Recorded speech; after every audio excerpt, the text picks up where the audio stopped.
जय राधा माधवा कुंज विहारी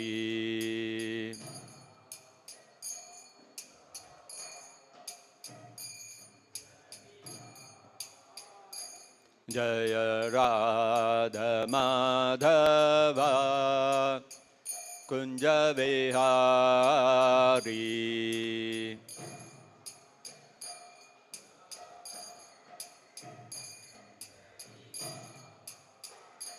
जय गोपी जन वल्लभा गिरिवरधारी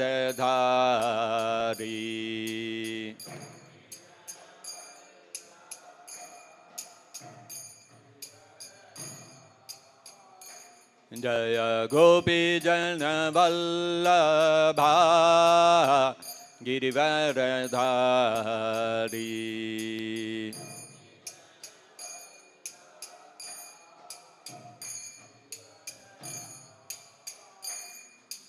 यशोदनंदन व्रज जन रंजना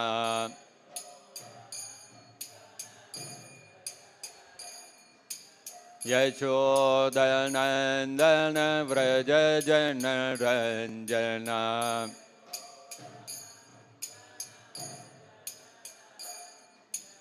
यमुना तीरावनचारी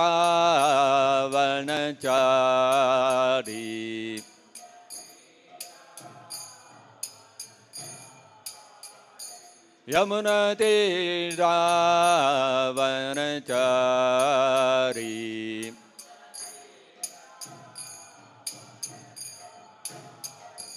जय राधा माधवा कुंज विहारी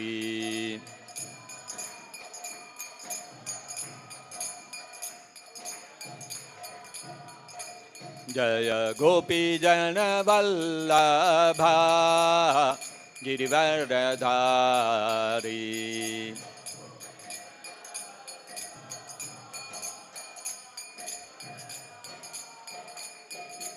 यशोदनंदन व्रज जन रंजना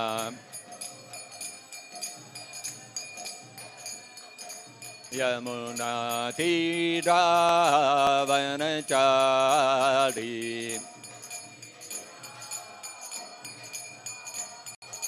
यमुना तीरावनचारी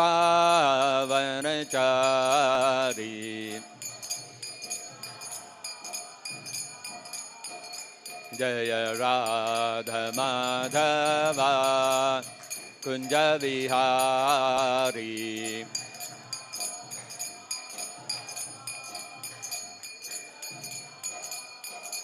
जय राधा माधवा कुंज विहारी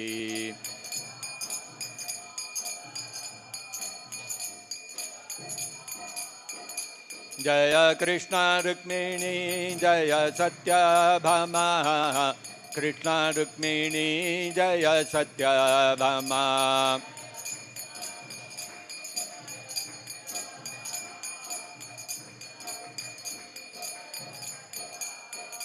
जय गौरनिताय जय गौरनिताय गौरनिताय जय गौरनिताय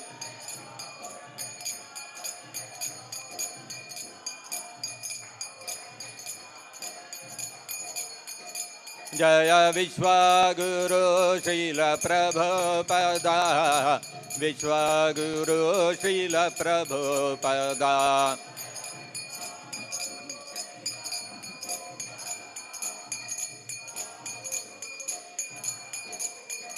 जय जय Prabhupada Prabhupada Prabhupada Prabhupada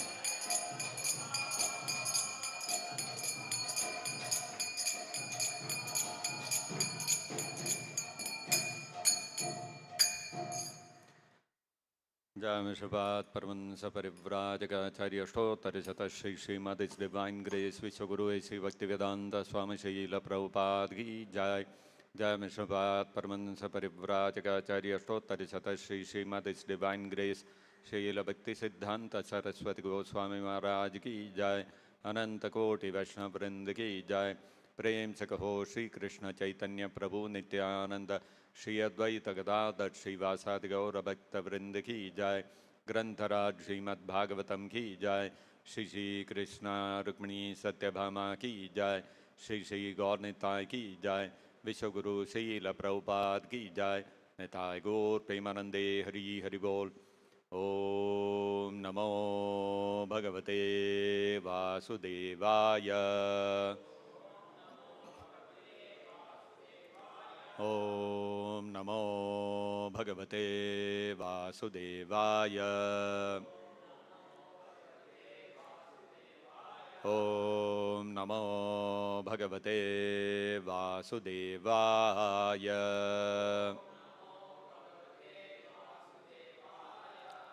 Reading from Srimad Bhagavatam, Canto 3, Chapter 26, Fundamental Principles of Material Nature.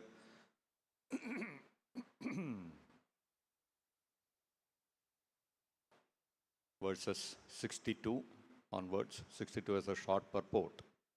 So we'll chant and read 62 together, and then we will also look at verses up to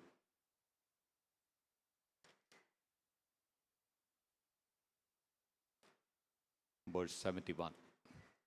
Verse 62. Yete hi abhyuttita deva yete hi abhyuttita deva yete hi abhyuttita deva na yeva asya utthapane naivasyothapane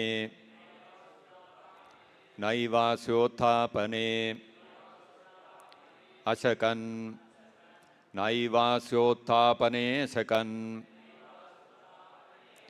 naivasyothapane sakan punaha avivishuhu khani punaravivishuhu khani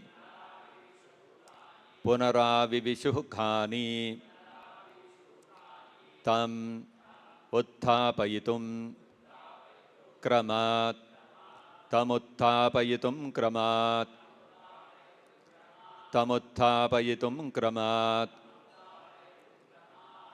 yete hi abhyuttita deva naivasyothapane sakan punaravivishuhu khani tamutthapayitum kramat yete hi abhyuttita deva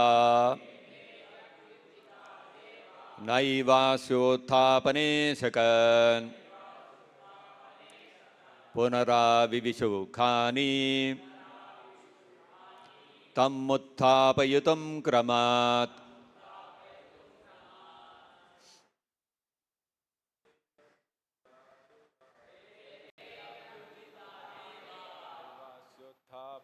Sakam punaravivishuhu khani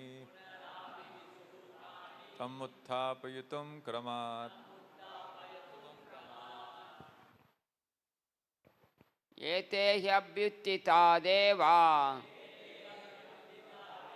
naivasyothapane sakan punaravivishuhu khani tamutthapayitum kramat. Ete hi abhyuttita deva naivasyothapane sakan punaravivishuhu khani tam utthapayitum kramat.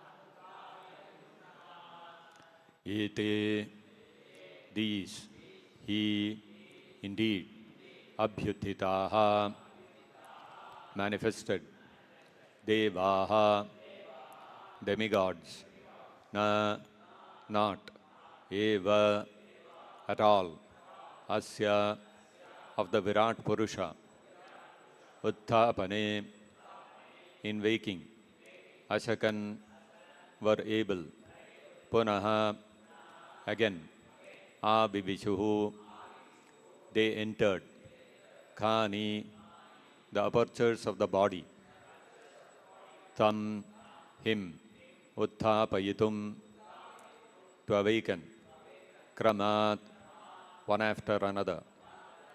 Translation and purport by His Divine Grace Śrīla Prabhupāda. When the demigods and presiding deities of the various senses were thus manifested, they wanted to wake their origin of appearance. But upon failing to do so, they re-entered the body of the Virat Purusha one after another in order to wake him. Kindly repeat. When the demigods and presiding deities of the various senses were thus manifested, they wanted to wake their origin of appearance. But upon failing to do so,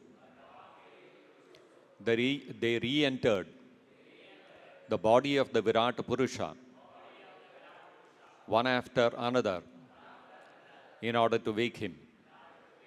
Purport by Śrīla Prabhupāda.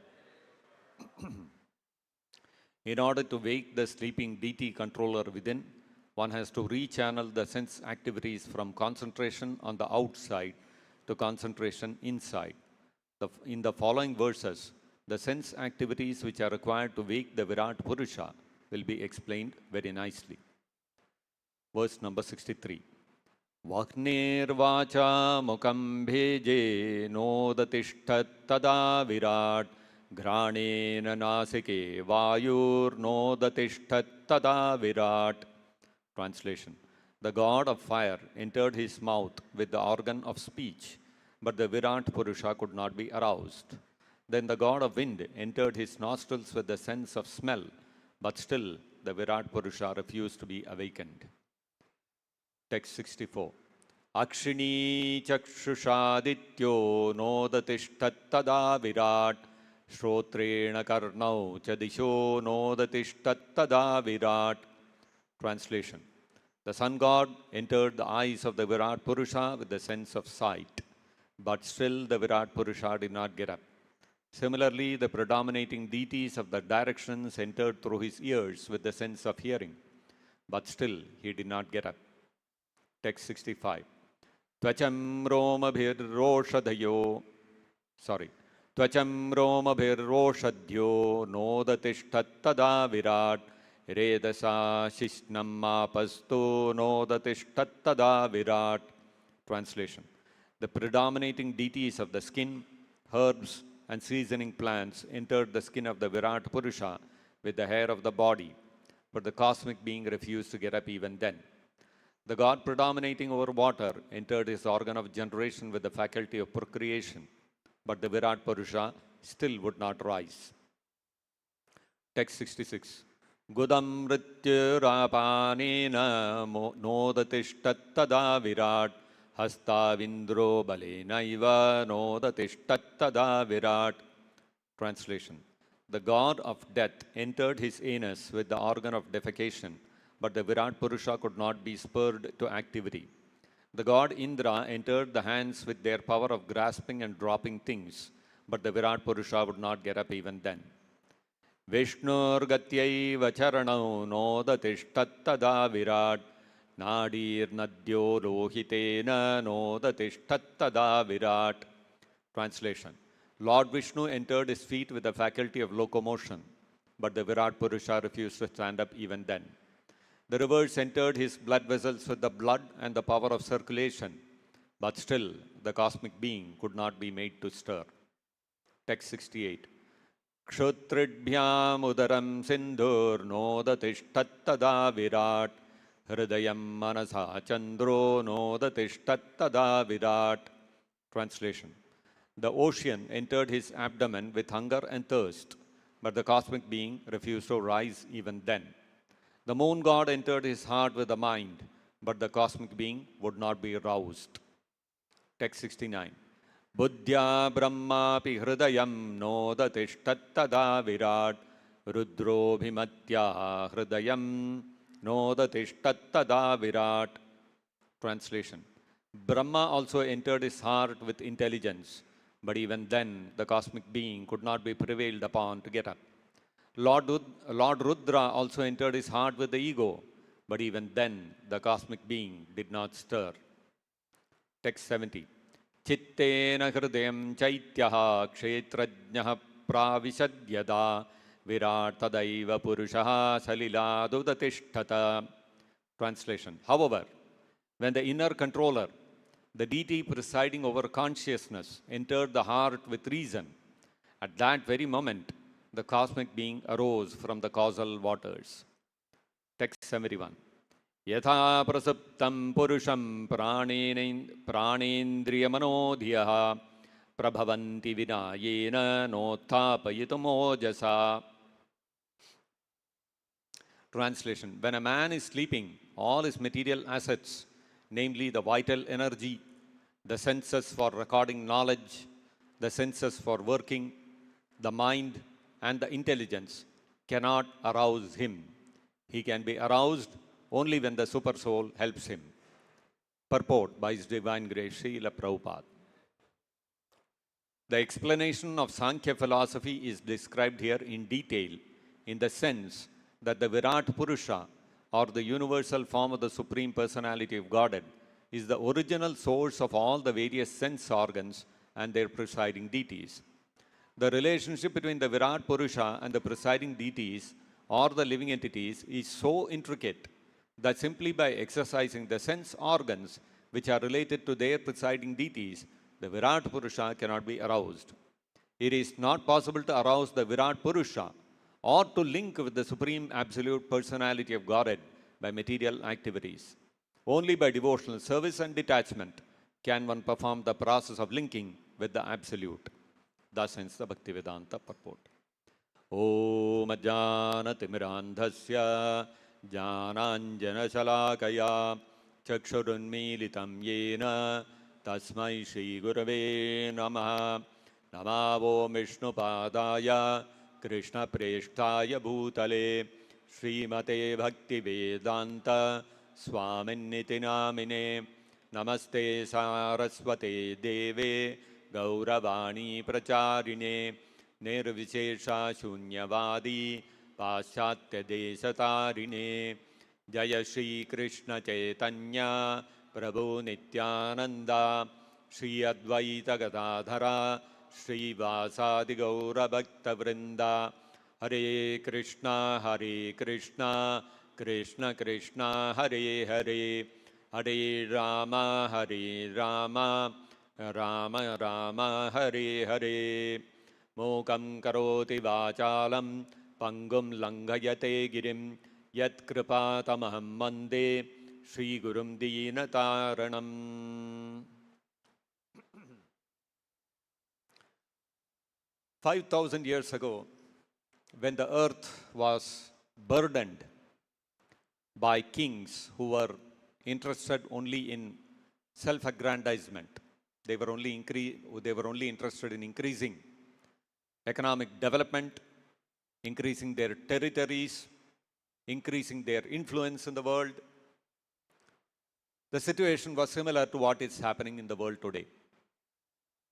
Everywhere you can see. The other day there was one of the Indian army chiefs. He was mentioning that currently there are 50 conflicts ongoing all over the world. That means 50 wars are being fought.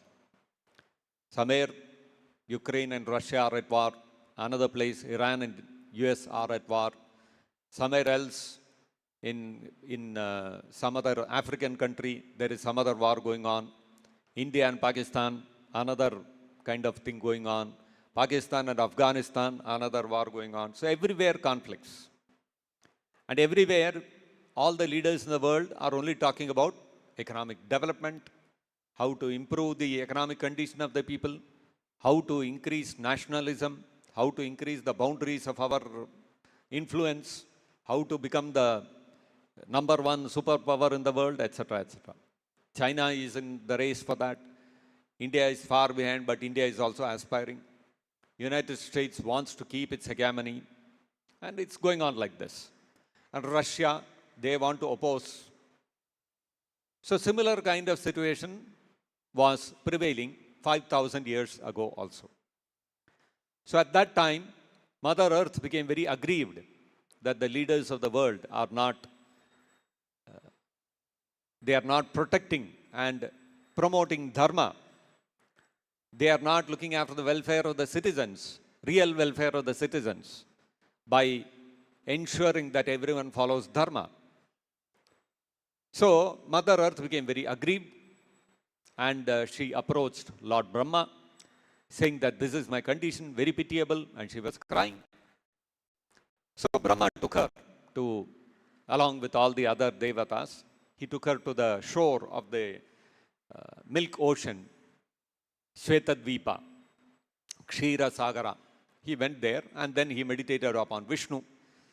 And Vishnu immediately responded, saying that I'm aware of the situation, and soon the Supreme Lord will descend and he will reduce the demoniac burden on the Mother Earth. And soon after that, Lord Krishna advented. And after Lord Krishna advented, Krishna personally vanquished so many demons, including Kamsa and all his supporters. And then, but still, the burden of the earth was not diminished sufficiently. So then Krishna, with the Pandavas, engineered the battle of Kurukshetra, where all the kings of the world came, assembled. Until then, Krishna was killing only one asura by another asura.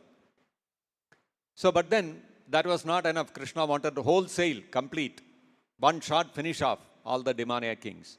So, by Krishna's will, the battle of Kurukshetra was fought. And at the end of the battle of Kurukshetra, most of the royal kings of the world were all wiped out. And Yudhishthira Maharaj was established as the emperor, and so Dharma was brought back. Now, after all this was done, now Krishna had achieved his goal. So Krishna went back to Dwaraka, and when he went back to Dwaraka, Lord Brahma, along with all the other devatas, visited Lord Krishna in Dwaraka, which is described in the 11th canto of the Srimad Bhagavatam. They all visited Krishna and told him, Krishna, we are so thankful to you. You have descended and you have set right the adharmic kings, and now you have re-established Dharma. So we are very thankful to you. And now we request you that you can go back to your abode. So Krishna decided, okay, my job is over. Now let me go back. So Krishna called all the Yadavas and he told them that of course, by then the Yadavas had already got the curse of the Brahmana, that they would all fight there would be infighting between them and they would kill each other. So Krishna reminded them, see, this curse is also there. So better you all go to Prabhasa Kshetra and do a lot of charity, dana, punya karma to become free of the offense. And so all the Yadavas decided to go to Prabhasa. And Krishna said, I have also decided to wind up my pastimes. So better all of you go to Prabhasa, do punya karma, and you also wind up your activities. So at that time, Uddhava approached Krishna and told him, Krishna, I cannot bear separation from you. I cannot live without you. So please take me also with you. Krishna then told Uddhava, no. Now is not the time for you to go. You take sannyas and you go to Haridwar, and there is some preaching activity that you have to do there. So Uddhava then requested Krishna, Krishna, please, I want you to instruct me further. And then when Uddhava requested like that, Krishna started speaking to Uddhava. And that's when Maitreya Rishi also came there, and Maitreya Rishi also happened to come there, and he also heard everything, whatever was discussed between Uddhava and Krishna. And whatever Krishna instructed Uddhava is described in the 11th canto of the Srimad Bhagavatam, and it becomes the famous Uddhava Gītā. And Krishna instructed Uddhava about the material nature, about pure devotional service, just like Krishna instructed Arjuna. And when Uddhava received all the instructions from Krishna. Then after Krishna had instructed Uddhava, then Uddhava expressed his gratitude to Krishna. He said, Naivopayanti apachitim kavayas tavesha brahmayushapi kritam riddhamudaha smarantaha. Shri Krishna Rukmini Satyabhama ki jai. Yo antar bahis tanubhritam ashubham vidunvan acharya chaitya vapusha swagatim yanakti. Uddhava told Krishna, Krishna, naivopayanti apachitim. Apachiti means expressing gratitude. Naiva na eva upayanti. It is not possible for a person to express his gratitude to you. So somebody may say, okay, some illiterate person, some person who is not very learned, he may not be able to praise and express gratitude to the Supreme Lord in suitable verses. But somebody who is a great rishi, great sage, expert scholar in Sanskrit, very learned in the Vedas, Upanishads, he can definitely express his gratitude through selected verses of the Vedas. Somebody may think like that. So Uddhava said, Naivopayanti apachitim kavayaha tavesha. Kavayaha, even the most learned persons, are unable to express their gratitude to you. O Supreme Lord, Tava Isha, O Supreme Lord. So somebody may say, okay, I mean, if you suddenly tell someone, for someone to think of something and express also, it may be difficult. So you give them a little time, they will think over and they will select a few verses and they will come and glorify what is there. They will come and express their gratitude. Must be possible. So Uddhava says, Brahmayushapi kritam riddhamudaha smarantaha. Brahmayushapi, even if you give the lifespan of Brahma to a Kavi, to a very intelligent, to the most intelligent person, he will still not be able to express his gratitude to you sufficiently. And Kritam Riddha Mudaha Smarantaha. Mudaha, all the intelligent persons, why they are not able to express their gratitude? Is it because they are not able to appreciate what Krishna has done for them? No. Kritam Riddha Mudaha Smarantaha. When the most intelligent person, when the most learned people remember what all Krishna has done for them, Mudaha, they become extremely blissful, but still they are unable to sufficiently express their gratitude for Krishna. Even if you give them the lifespan of Brahma to continuously go on expressing their gratitude. Somebody, we are very grateful to, somebody helped us in times of great distress. What we will do, we'll go, we'll offer our respects, we'll offer some gift and say, we are very grateful to you, thank you. Some 10 times we'll tell thank you, right? After that, over. The person who is receiving the gratitude, he will also say, enough Baba, okay, enough, chalo, jao. And we also will get fed up, okay, beyond that, how much you will tell, right? But the kind of favor that Krishna has bestowed upon all the great saintly people is so immense that they can go on expressing their gratitude continuously for the entire lifespan of Brahma, which runs into trillions and zillions of years, but still they will not feel that I have sufficiently expressed my gratitude to Krishna. Why? Yo antar bahis tanuvritam ashubham midhunvan. Because Krishna, both internally and externally, ashubham midhunvan, he removes all the material contamination of the living entities. Antar bahis tanubhritam, those who are embodied, tanubhritam, those who have taken a material body, that means conditioned souls. So, for all the conditioned souls, both internally and externally, Krishna acts to remove their material contamination, to remove their ashubha, inauspiciousness. For Tanubhritam, those who have taken a material body, what is inauspicious? The material body is inauspicious. Material world, what happens is, people who are in the bodily concept of life, a child is born, oh, very auspicious. Today, child is born in our house.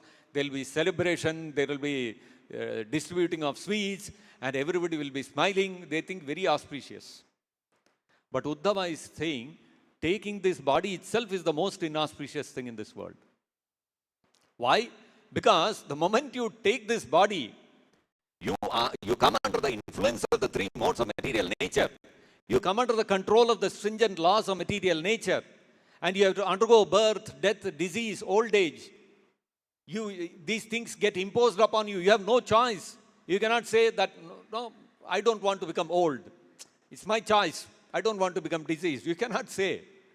Nobody in this world is free from this. The moment a person takes a material body, birth, death, disease, old age, guaranteed. Nobody can escape from this. Even Devatas cannot escape. Even Lord Brahma cannot escape this. So, the moment the living entity takes a material body, it is inauspiciousness has started. So, the greatest inauspiciousness in our life is our taking of this material body. So, Krishna takes away that inauspiciousness. Ashubham midunvan. How does he take away that inauspiciousness? By granting us liberation from repeated birth and death within this material world. And how does he do this internally and externally? Yo antar bahis tanubhritam ashubham midunvan. How does he do this? Acharya Chaitya Vapusha. He takes the form of Acharya, the pure devotee, bona fide spiritual master like Śrīla Prabhupāda, the Diksha Guru. He takes the form of the Diksha Guru, bona fide Diksha Guru like Śrīla Prabhupāda, and he liberates us. Not only that is externally, and not only externally, internally he acts as the Chaitya Guru. He acts as the Supersoul, Paramātmā. The Paramātmā acts as our internal spiritual master, and he causes our liberation from material bondage. And not only just liberation he gives, Swagatim Yanakti. He shows the path by which the living entity can get Krishna himself. Swagatim Yanakti. We will be able to get Krishna himself. How can we get Krishna? Not by our intelligence, not by our fertile thinking, by our various isms, concocted isms, not by our speculation, not by our scholarship. None of these things can help us to attain Krishna, to gain liberation and to attain Krishna. It is not possible. It is possible only when Krishna himself wills, as the Paramātmā, as the Chaitya Guru. So, the Chaitya Guru, the Super Soul, he is seated in the heart along with every jiva, along with all of us. Although we have forgotten Krishna, we have no interest in serving Krishna, in going back to Godhead. We are not interested at all. But still, Krishna has not rejected us. Hey, useless fellow, he doesn't want me. Why I will think about him? Reject him. Let him go to hell. No, Krishna doesn't think like that. Krishna constantly, wherever the jiva goes, Krishna continues going with him, accompanying him. The jiva will take the body of a human being, Krishna will come and reside with him in that body of the human being. The jiva will engage in sinful activities and take a pig's body, in that also Krishna will accompany him in that pig's body also. So you see, although the Supreme Lord is not obligated to take a material body, we are obligated to take a material body according to our material activities. The Supreme Lord is not. But still, out of his own sweet will, out of his own volition, he accompanies the jiva into whichever material body he goes. Why? The Upanishads, the Shvetasvatara Upanishad states, Dva suparna sayuja sakaya samanam vriksham parishashva jate tayor anyah pippalam swadvatti anasnan anyo abhichaka shiti. So, the Shvetasvatara Upanishad is saying, there are two birds, Dva suparna. Dva means two, suparna means birds. Dva suparna sayuja sakaya samanam vriksham parishashva jate. Both the birds are seated on one tree. Samanam vriksham parishashva jate. They are occupying one tree. So what is this referring to? The tree is referring to the body. And the two birds are the soul and the super soul, Atma and Paramātmā. So these two, the Atma and Paramātmā, soul and super soul, are sitting within the body. They have occupied the body. Tanubhritam. They have occupied the body. So soul is not the body. It is simply an occupier of the body. Having occupied the body, what is happening? Tayor anyaha. One of them, one of the two, Tayor anyaha, the Atma, the soul, what is he doing? Tayor anyaha pippalam swadvatti. He is constantly tasting the fruits of the tree. Sometimes the fruit of the tree is sweet. He is getting material enjoyment out of the punya karma. Sometimes it is bitter. He is tasting the sufferings on account of his papa karma. So, Tayor anyaha pippalam swadvati anasnan anyaha abhichakasiti. But the Paramātmā, the super soul, who is residing within the body, anasnan, he is not eating the fruits. Because the super soul, Krishna, Paramātmā, he is beyond the laws of material nature. He is not bound by the reactions, by karma. He is not subject, his activities are not subject to papa and punya. He is completely transcendental. So anasnan, he is not tasting the fruits of the karma, the activities of the soul. Anasnan abhichakasiti. So then what is he doing sitting on the tree, sitting in the body? Abhichakasiti, he is observing the soul, he is going on doing karma, papa karma, punya karma. When will he turn towards me? When will he develop the inquisitiveness? What is this material world? What is life? What is death? Who is God? Why am I in this material world? What is the purpose of my existence? Some way, little inclination we show. Some little bit of turning happens towards the Paramātmā. Immediately, Paramātmā decides, yes, now the living entity is ready. And then, as Chaitya Guru, what he does, he sends the spiritual master, the pure devotee, the bona fide acharya like Śrīla Prabhupāda into the life of that soul.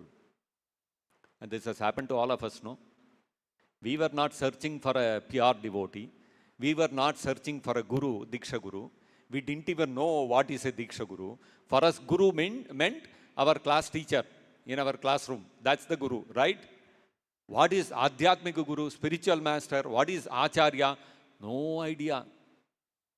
We were not even looking for getting shelter, getting Diksha from such a bona fide spiritual master. We did not know what is Parampara, what is the meaning of bona fide spiritual master.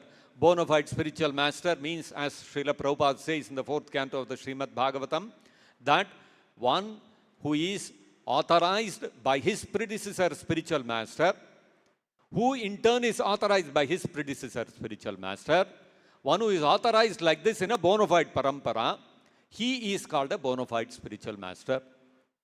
Where did we know all these things? What is parampara? What is sampradaya? What is the meaning of bona fide spiritual master? Bona fide spiritual master means there is a sampradaya, parampara, which is stemming from Krishna, an unbroken chain of acharyas. And each acharya is authorized by his predecessor acharya. This is parampara. This is what Prabhupada, this is the way Prabhupada defines the parampara. What understanding we had of all these things? We had no idea. But still, Prabhupada came into our lives. We did not go searching after him. It is not that we had a full list of 100 people and out of them we chose Prabhupada. No. None of us had any idea what is Guru, who is Guru. Suddenly into our life, Prabhupada came in the form of his instructions, in the form of his books. Some devotee came and put a book in our hand, we started reading, Prabhupada entered our life. Acharya Chaitya Vapusha. This is how Krishna sends, Paramātmā sends a pure devotee spiritual master into our life, a bona fide Guru into our life. And that Guru, what does he do? He takes us back to Krishna. The moment you take a book of Prabhupada and start reading, from first page to last page, you will find only one thing. Krishna, Krishna, Krishna, Krishna, Krishna. That's all. Isn't it? So you see how into our life, the Paramātmā sent Prabhupada into our life as our Diksha Guru. So, will we ever be able to express our gratitude to our indebtedness can we express our indebtedness and gratitude to Krishna for, as the Paramātmā, sending Prabhupada into our lives? It's not possible. So we may go on expressing our gratitude to Prabhupada and Krishna for coming into our life and saving us. But we can do that for the entire lifespan of Brahma, but still we will not be able to express our gratitude fully. So, the living entity, having taken the material body, is completely covered by the ignorance, because this material body means it is born out of ignorance. And anybody who has taken a material body begins his life with ignorance only. We are all born completely ignorant, no? Materially also, spiritually also. Materially, when we are born, we don't even know how to speak. We don't know any language also. We are just practically like animals. And then slowly, we learn. Father and mother teach us a few words. Then we go to school, we learn a few things. We learn, oh, yeah, this is A, this is B, this is C, this is D.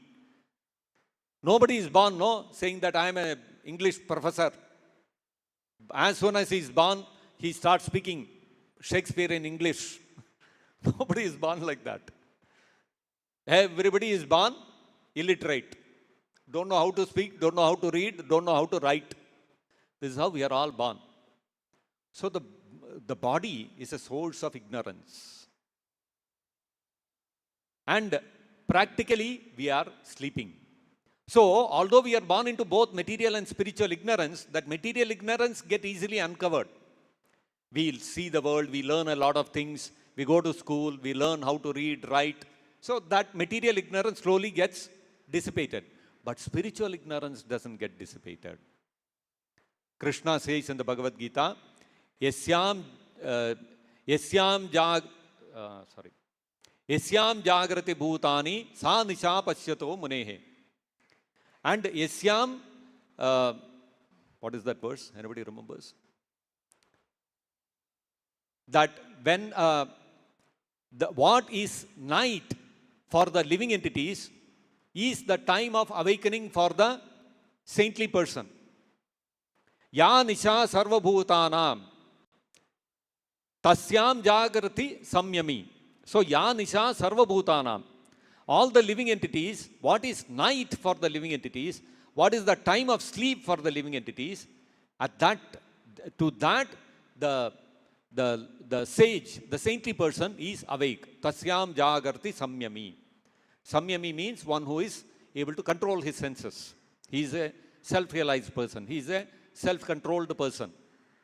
Ya nisha sarva bhutana. For all the living entities, something is night. They are sleeping. At that time, the self-realized person is awake. And yasyam jagarti bhutani. And when the living entities are awake, sa nisha pasyato munehe. The muni, the saintly person, is sleeping.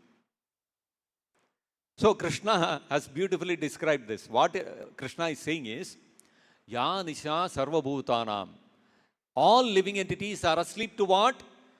They are asleep to spiritual life, self-realization. So the living entities who are asleep to self-realization, at that time, the spiritualist is fully awake. Means a spiritualist is fully engaged in activities of self-realization. He is engaged in activities of spirituality. For him, the only engagement is how to get liberated from this cycle of birth and death and go to the spiritual world. And yasyam jagarti samyami. Whatever the spiritualist is awake to, the living entities are asleep, and what the spiritualist is asleep to, that is the time of awakening for the conditioned souls. Meaning, the spiritualist is not interested in any material activity. He is not interested in earning wealth, fame, name, power, designation, status. He is not interested in any of these things. But the living entities are running after this. The common mass of people are running after these things. For them, money makes a lot of sense. For them, fame makes a lot of sense. For them, power makes a lot of sense. But you talk about spirituality, doesn't make sense. So the living entities are in ignorance, in deep ignorance. They are asleep to spiritual life. So if they have to be awakened to spirituality, what is required? By their own intelligence, by their own thought process, with their own philosophies, nobody can awaken himself to spirituality. Not possible. It is only when a pure devotee like Śrīla Prabhupāda, his words, only that can awaken the conditioned, sleeping conditioned soul. So that is why, if you see here, Prabhupada is mentioning in the purport to the 62nd verse, in order to wake the sleeping deity controller within, one has to rechannel the sense activities from concentration on the outside to concentration inside. In the following verses, the sense activities which are required to wake the Virat Purusha will be explained very nicely. So, when the Virat Purusha was sleeping, all the Devatas entered his body, but they could not wake him. That means the Devatas did not enter alone. The Devatas entered with all the different faculties: mind, intelligence, the sense of hearing, the sense of speech, the sense of touch. So all those faculties, they took along with them and entered Virat Purusha, but Virat Purusha could not awaken. That means your sense of sight, your sense of touch, your sense of taste, your sense of smell, none of these things can awaken the sleeping soul. Your mind and intelligence can also not help you to awaken to spirituality. It's not possible. So sometimes people say, can you show me God? Atheists, this is one of their favorite things. Can you show me God? Because they are thinking with their power of sight, they can awaken spirituality. But it's not possible. Simply by your power of sight, by your power of taste, by your power of smell, not possible. And then Prabhupada is saying, this verse is saying, the 71st verse is saying, when a man is sleeping, all his material assets, namely the vital energy, the prana, the senses for recording knowledge, all the 5 knowledge acquiring senses, the senses for working, hands, legs, etc., the mind and the intelligence cannot arouse him. So this is true literally as well as figuratively. Literally, when a person is sleeping, suppose somebody is very deep asleep, if he has to awaken him, what we will do, we'll go and shake him, we'll call his name. After some time, slowly the person will wake up, right? So we think that, oh, I called him, I shook him, and that's how he woke up. But reality is something else. Actually, you see, this example reminds me, in my childhood, I was famous as a very deep sleeper. I'd sleep so deeply that in the morning my parents will come, they will shake me, they will pour water on me, nothing will work, they will shout, so many things will be going on. I'll be sleeping blissfully. And all my relatives, my uncles, my aunties, everybody knew this. So they used to say, it used to be a common saying amongst our relative circle, that this fellow, when he is sleeping, you go and burst a firecracker under his pillow, he will not wake up. So that used to be, how it used to be. Such a deep sleeper I was. The moment I joined, the day I joined the ashram in the temple, from that day completely reversed. Not by my choice. From that day, even somebody switches on the light, I'll wake up. From where to where, such a deep sleeper I was, I went to a very light sleeper. I don't know how it happened.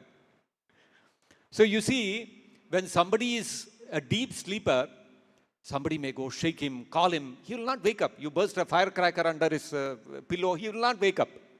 Whenever he has to wake up, he will wake up only at that time.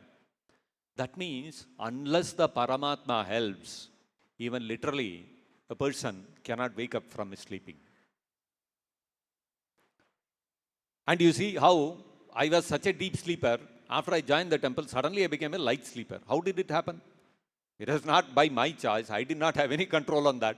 Paramātmā decided, okay, let him get up, let him attend the sadhana. Okay, it's happening. So you see, unless the Paramātmā sanctions, even literally we cannot wake up from our sleep. Figuratively speaking also, we are all asleep to spirituality. So if we have to wake up, without the Paramātmā sanctioning, we cannot wake up. Our eyes will not open up. Right in front of our eyes, people are dying every day. Does it strike us that one day I also have to die? Doesn't strike us, no? Why? Because Paramātmā has not sanctioned. Intelligent people, it's not that we are dull people. Even the most intelligent people, the biggest scientific brain, even he cannot understand that I'm going to die one day. Within one's lifetime, one is seeing that I'm changing so many bodies. I got the body of a baby, then I gave that up. I got the body of a child, I gave that up. I got the body of a youth, I gave that up. I got the body of an old man. I'm constantly giving up old bodies, accepting new bodies. I am continuing to exist. Bodies are getting destroyed. That means when the body gets, this body, current body gets destroyed, I will occupy some other body. It's a simple, plain logic which every day you can, whatever is happening in front of your eyes, you can draw that conclusion from. But that logic never strikes us.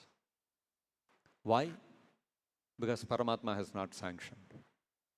Unless Paramātmā sanctions, we cannot, by our own intelligence, mind, our senses, we cannot appreciate Krishna, we cannot appreciate ourselves, we cannot understand who is the Supreme Personality of Godhead, who we are, what is our relationship with Him. We cannot. It's not possible.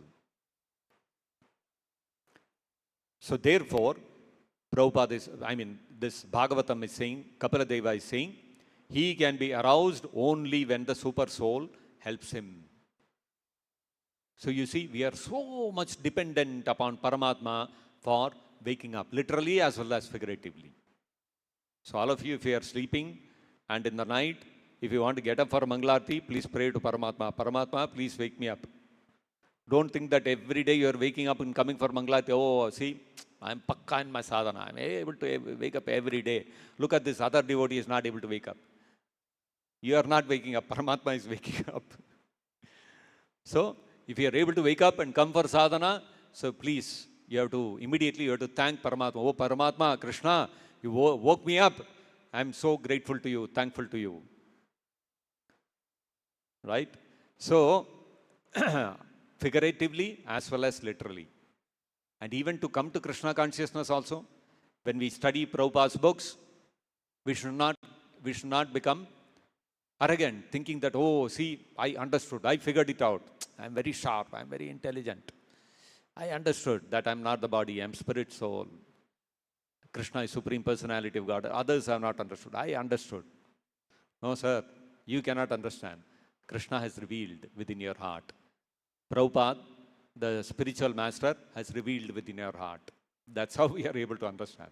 Otherwise, on our own, with our own endeavor, with our own senses, with our own mind, with our own intelligence, not possible. So naturally, when Krishna, as Chaitya Guru, he has sent Prabhupada into our life for no reason whatsoever, then how can we ever repay that debt to Krishna and to Prabhupada for waking us up to the reality, for giving us Krishna consciousness, for giving us an understanding of what is the ultimate purpose of life? Why do we exist? So all these questions, it's not possible to get the answers for these questions by any amount of scholarship, by any amount of study, by any amount of intelligence. We may have the finest brain, the greatest IQ in the world, will not be able to figure out. Even the first step, I'm not the body, I'm spirit, soul. Which highest IQ scientist has been able to figure out, you tell me? Nobody has been able to figure out. Although this truth is staring at us in our face. You see how we are blinded?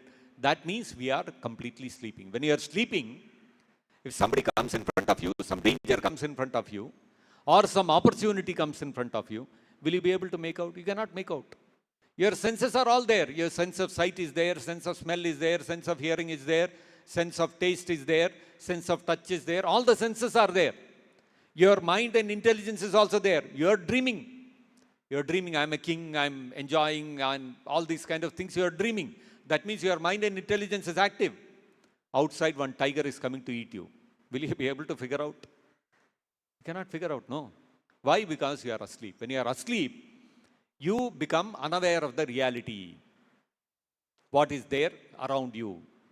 So when you are asleep to spirituality, you cannot comprehend, you cannot understand these realities of life. How the stringent laws of material nature are working, you cannot make out. For that, you have to be woken up. And if you have to wake up on your own, suppose you are fast asleep and you are dreaming nicely, suddenly you decide within the dream, let me wake up. Will you be able to wake up? In your dream, you will wake up, but you will still be in your dream only. In your dream, now I woke up from my sleep. But in reality, have you woken up? Still you will be sleeping only.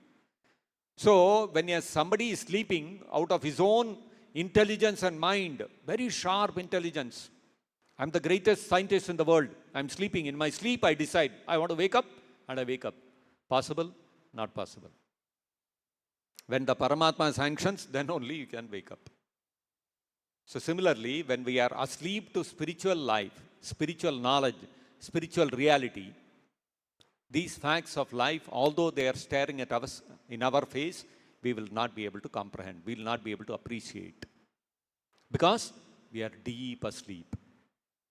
So now, if you want to wake up to those spiritual realities, then you need to be woken up by a pure devotee like Śrīla Prabhupāda. We have to take shelter of him, accept him as our Diksha Guru. Then we will be able to wake up to the reality. And then, like it is being mentioned here, even the Devatas cannot help to wake us up. All the Devatas entered. Brahma, even Brahma entered the body of Virat Purusha. Indra entered, Lord Shiva entered, everybody entered. But Virat Purusha would not wake up until Paramātmā entered. So, what you can understand from this is, no Devata can awaken you to spiritual reality. No Devata can award you spiritual knowledge.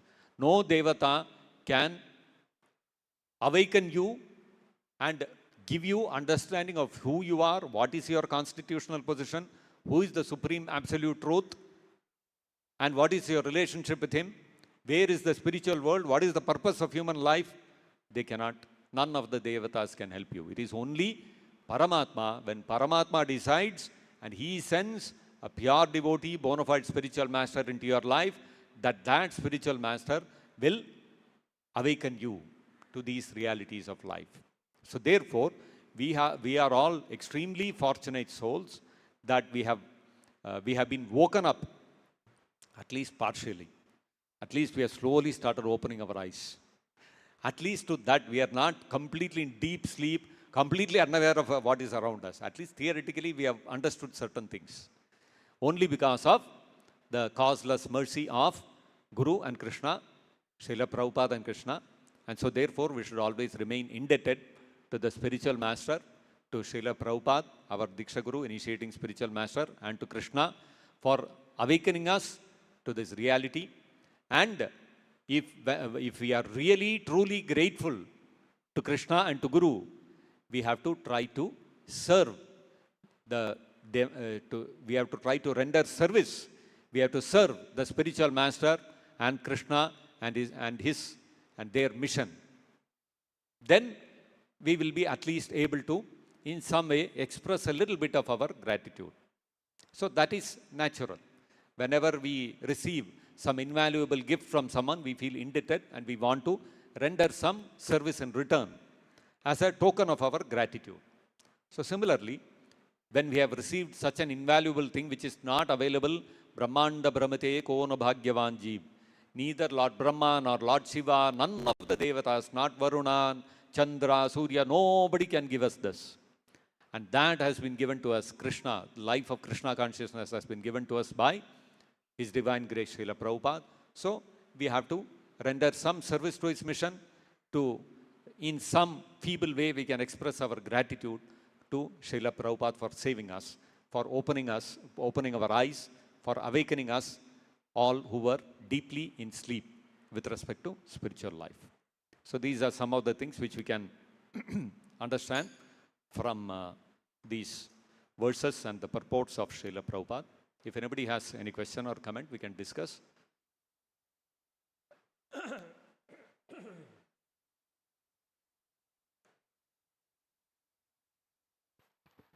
So the Supersoul has to sanction, right? So if that is the case, what is our action? Like, what is our effort in this?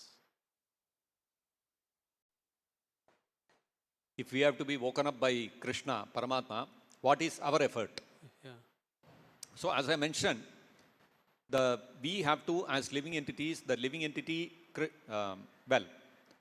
Krishna does not force anything upon the living entity. Krishna has left it to our free will. We have come here to this material world by our own free will.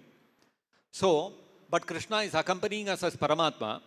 Why? Because he is waiting. Somewhere along the line, if we happen to turn towards him, then Krishna will immediately help us. So, we show a little inclination. Some question in our mind appears. What is the goal of life? Why am I suffering? What is the purpose of my existence? What is death? Any one question slightly pops up in our mind, then Krishna decides, okay, some little inclination he has shown, immediately Krishna will send Prabhupada into our life, a bona fide spiritual master into our life. So, Krishna is waiting only for that trigger. But now, it's not necessary that every living entity must necessarily have some inquisitiveness. Only then Krishna will send a pure devotee spiritual master into his life. Not necessary. Sometimes when Krishna sees that a living entity has turned towards him even for some material benefit, like Dhruva Maharaj, he approached Narayana for what? Not for self-realization. He had no inquisitiveness in life that what is purpose of life, who is the Supreme Lord, how what is death, what is life, what is my constitutional position. He had none of these questions. He just wanted a kingdom better than his father and grandfathers. So for that he approached Vishnu Narayana. But Narayana decided, why should I give him only some kingdom which will anyway be destroyed in due course of time? Let me give him self-realization. So what Krishna did, he sent Narada Muni into his life. So whichever way we turn towards Krishna, either for material benefit or for really some spiritual inquisitiveness, Krishna will send a spiritual master. Now it is up to us to make proper use of that opportunity given to us by Krishna by surrendering to that spiritual master and following his instructions. So many living entities, we go around distributing books of Prabhupada. They get Prabhupada's books, but not all of them will turn out to be devotees. Some of them may turn out to be devotees, but after becoming devotees and hearing Prabhupada, they will go to the other ISKCON and take Diksha from someone else. Someone else is my spiritual master. Rejected Prabhupada.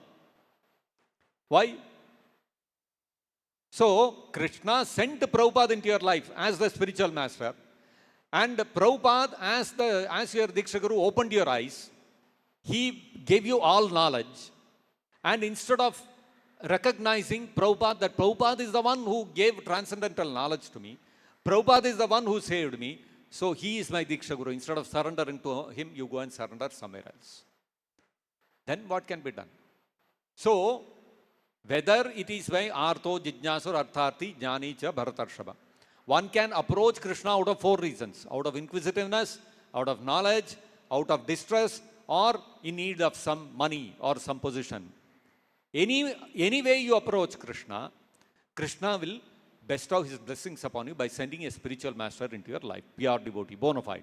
Now, that living entity, if he takes advantage of that opportunity and surrenders to the spiritual master and dedicates his life for serving the instructions of the spiritual master, then he has taken full advantage of that mercy of Krishna. But if he refuses to do so, if he continues to harbor material ambitions, and for a short period of time he takes advantage of the instructions of the spiritual master, and then after that, once his material motive is satisfied, he leaves and goes away, you cannot help it. So you are not taken advantage of the mercy of Krishna. Just like, I'll give you an example. In Delhi, there was, when I used to be in Vrindavan, we used to have a small flat in Delhi where devotees we used to stay, and for our preaching activities we used to stay in the flat and go around do preaching. And in that flat, every day we would have our regular sadhana with photos of Radha Krishna Chandra, Radha Vrindavan Chandra. We used to have our sadhana there. And so morning Mangalarti, Darshanarti, Bhagavatam class, recorded Bhagavatam class used to be played. It was regularly going on. So one of the donors of our temple suddenly started coming and attending every day Darshanarti. Every day he would come, attend Darshanarti, attend Bhagavatam class, and every day he started chanting 16 rounds. So we all became very happy. Oh, see, such a big man he is. He has become a devotee. He is chanting 16 rounds. Every day he is attending Bhagavatam class. So we are all very thrilled and happy. Yeah, naturally, whenever a devotee sees another person becoming a devotee, it's great happiness for us. So every day without fail he was coming. And we were all very happy. He's becoming a nice devotee. After some days, suddenly he stopped coming. So we were saying, okay, one day maybe he felt sick or something, or maybe he went out of station. We didn't bother. 1 day, 2 days, 3 days, 1 week, didn't turn up at all. So that devotee who was preaching to him, he went to him, he met him in his house and he said, how are you and all that. He said, yes, Prabhuji, everything is going fine. Some, business is booming, everything, this, that, all very, very positive. So then this devotee asked him, but so many days you have not been coming. Earlier you were coming every day for Darshanarti. So then he responded, oh, that Prabhuji, actually, according to my horoscope, there was some bad influence of some stars. So the Jyotshi told me, for 1 month continuously I have to hear Bhagavatam. So I thought, where I'll hear Bhagavatam? Your place, every day Bhagavatam is happening. So I came for 1 month. Now it is over. That's all over.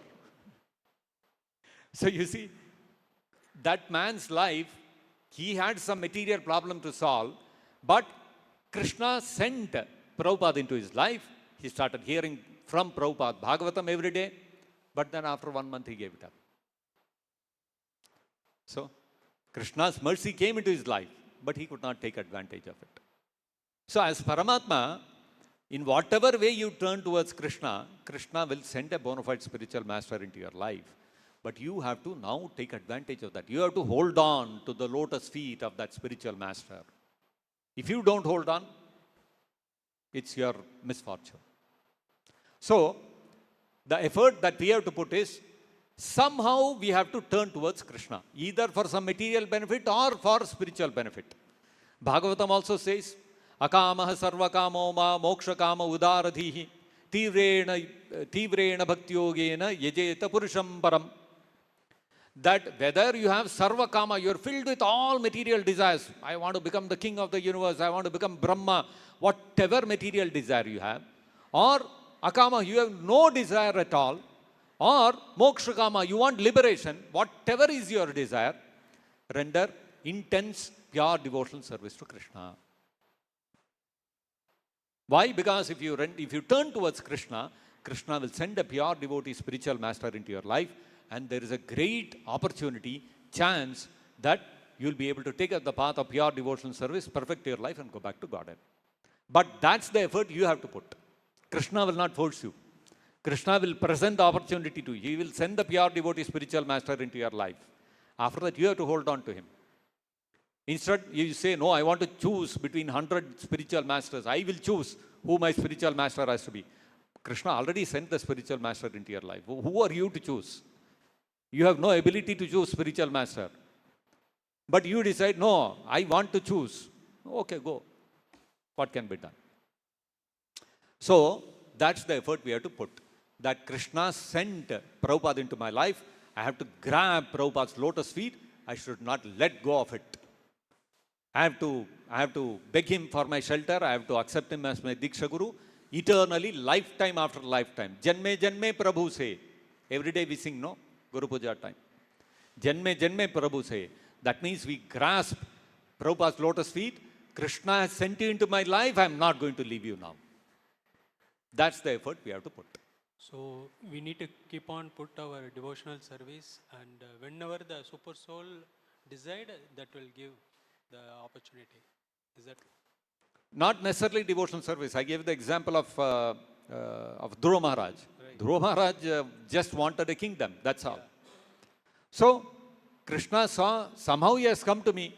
So, he is wanting material, this one. Why should I give him material sense gratification? I'll give him myself. And so, Krishna sent a pure devotee, Narada Muni, into his life. So, from that point, we have to follow the instructions of the spiritual master very strictly, and we hold on to the spiritual master's instructions. Then Paramātmā will continue to guide, and he will continue to give us progress in spiritual life, and he will bless us with Krishna Prema. Right. Clear, no? Yeah, Hare Krishna. Anybody else? Anything else? ग्रंथराज Shrimad Bhagavatam की जय, विश्वगुरु श्रील प्रभुपाद की जय, निताय गौर प्रेमानंदे हरि हरि बोल।